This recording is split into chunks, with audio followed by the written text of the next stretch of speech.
Mega power star Ram Charan నటిస్తున్న పెద్ది సినిమాకి సంబంధించి ఇప్పటికే డైరెక్టర్ బుచ్చిబాబు ఫస్ట్ హాఫ్ ను లాక్ చేసినట్లు వార్తలు వస్తుండగా షూటింగ్ మాత్రం అనుకున్న సమయానికి పూర్తయ్యే ఛాన్స్ లేదని తెలుస్తోంది. లేటెస్ట్ అప్డేట్ ప్రకారం పెద్ది షూటింగ్ ఇంకా నెల రోజుల వర్క్ బ్యాలెన్స్ ఉందట. దాంతో ముందుగా మార్చి 27న సినిమాను రిలీజ్ చేయాలనుకున్నప్పటికీ షూటింగ్ డిలే కారణంగా ఆ డేట్ కు రావట్లేదు.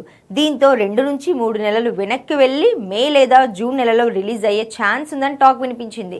కానీ ఇప్పుడు లేటెస్ట్ గా వినిపిస్తున్న సమాచారం ప్రకారం పెద్ది సినిమాను ఏకంగా దసరాకు పోస్ట్ పోన్ చేసినట్టు సమాచారం. యూనిట్ సభ్యుల నుండి వినిపిస్తున్న దాని ప్రకారం ఇంకా షూట్ చాలా పెండింగ్ ఉందట. ప్రస్తుతానికైతే ఫస్ట్ హాఫ్ మాత్రమే లాక్ చేసి రెహమాన్ కు ఆర్ఆర్ వర్క్ చేసేందుకు ఇచ్చారు. నెక్స్ట్ స్కెడ్యూల్ మాత్రం యూరోప్ లో ప్లాన్ చేస్తున్నారు. అక్కడ చరణ్ పై ఓ సాంగ్ తో పాటు యాక్షన్ సీక్వెన్స్ షూట్ చేయనున్నారు. మరోవైపు ఈ సినిమా నుంచి సెకండ్ సాంగ్ రిలీజ్ కు ప్లాన్ చేస్తున్నారు మేకర్స్.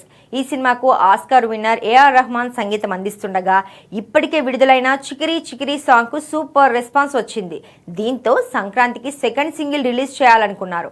కానీ సినిమా పోస్ట్ పోన్ అవడంతో సాంగ్ రిలీజ్ కూడా వాయిదా వేశారు. మరి పెద్ది రిలీజ్ ఎప్పుడు ఉంటుందో చూడాలి.